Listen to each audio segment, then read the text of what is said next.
Assalamualaikum warahmatullahi wabarakatuh.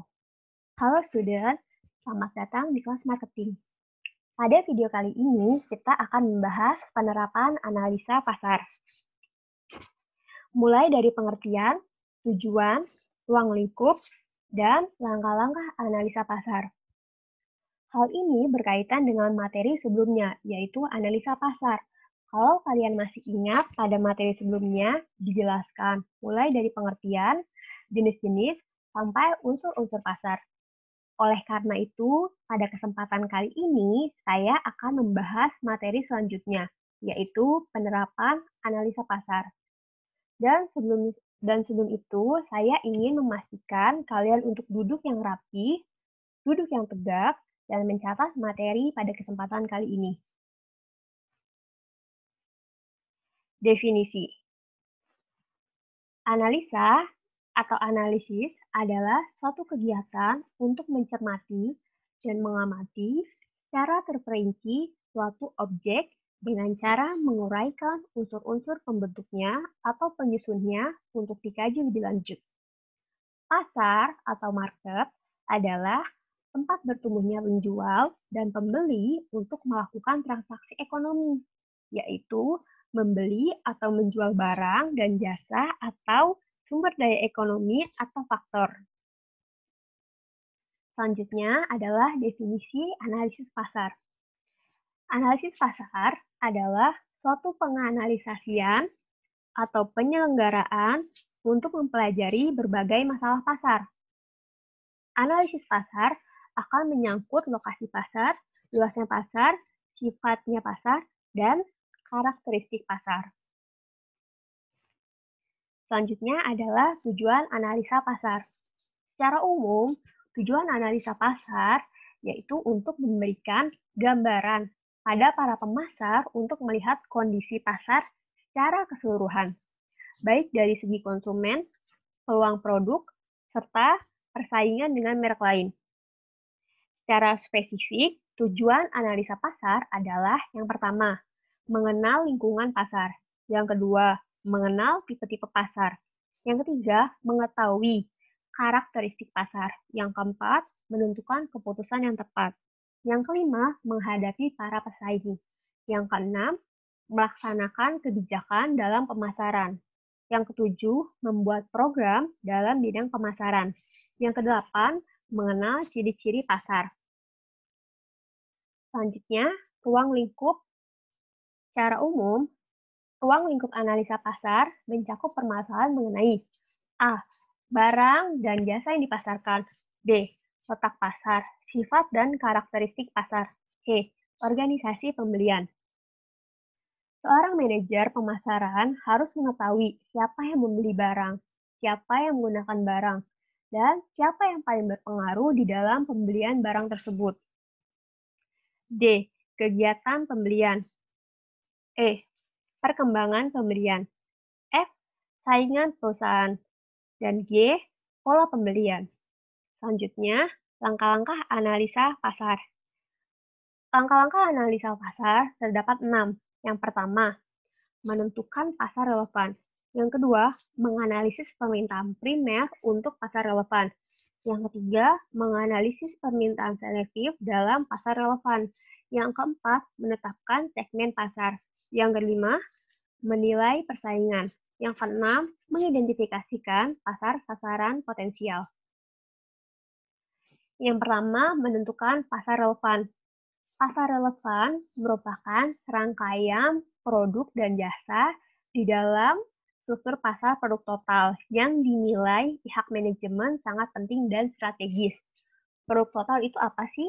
Produk total adalah seluruh produk atau hasil yang didapatkan dalam suatu proses produksi. Nah, yang pertama, penentuan pasar relevan meliputi 2 langkah pokok, yaitu menggambarkan struktur pasar relevan. Gambaran struktur pasar relevan yaitu dengan mengidentifikasikan kumpulan produk-produk yang dapat disajikan untuk memuaskan kebutuhan mendasari, kemudian menganalisis tingkat kemampuan substitusi atau saling mengganti produk-produk tersebut. Menggambarkan batas-batas pasar relevan. Batas pasar yang relevan yaitu batasan kelompok pesaing yang dianggap paling relevan. Contoh untuk lingkup terlalu sempit, yaitu antar merek. Dan contoh lingkup terlalu luas, yaitu sama memenuhi kebutuhan yang sama. Yang kedua, klasifikasi pasar produk menurut kriteria, yaitu kesamaan atau ketidaksamaan karakteristik atau fungsi produk dalam memuaskan kebutuhan. Selanjutnya, pasar dapat distruktur berdasarkan kesamaan atau ketidaksamaan dalam hal situasi pemakaian. Yang kedua, menganalisis permintaan primer untuk pasar relevan. Permintaan primer adalah permintaan akan bentuk produk atau kelas produk yang ditetapkan sebagai pasar relevan. Dengan menganalisis permintaan primer, manajer dapat mempelajari mengapa dan bagaimana pelanggan membeli suatu kelas produk atau bentuk produk dan siapa pembeli di pasar relevan. Alasannya untuk mengidentifikasikan peluang pertumbuhan dari bentuk produk atau kelas produk. Selanjutnya adalah menganalisis permintaan selektif dalam pasar relevan. Permintaan selektif adalah permintaan akan merek atau pemasok spesifik dalam pasar relevan. Nah, dalam hal ini, manajer lebih fokus pada pemahaman atas pilihan merek atau pemasok di pasar relevan. Selanjutnya, menetapkan segmen pasar. Manajer memahami bagaimana cara untuk mengelompokkan konsumen ke dalam segmen-segmen yang para anggotanya memiliki respon yang sama terhadap program pemasaran spesifik.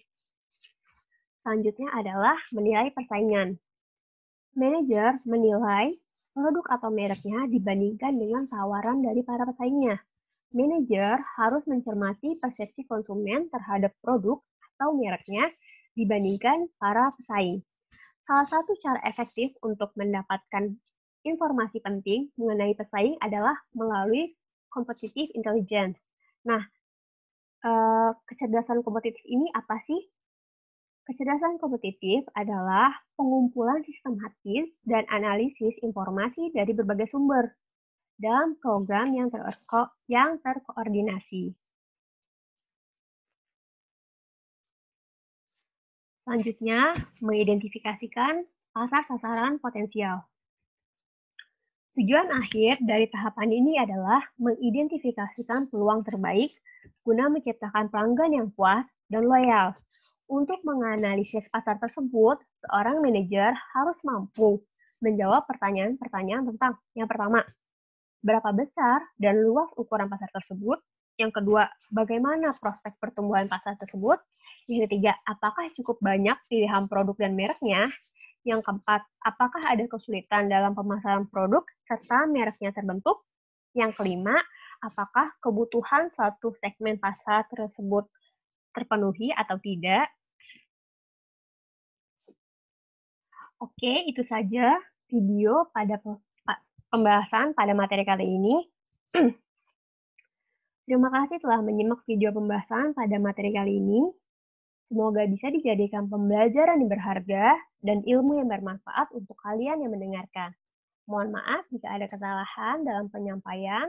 Terima kasih. Wassalamualaikum warahmatullahi wabarakatuh.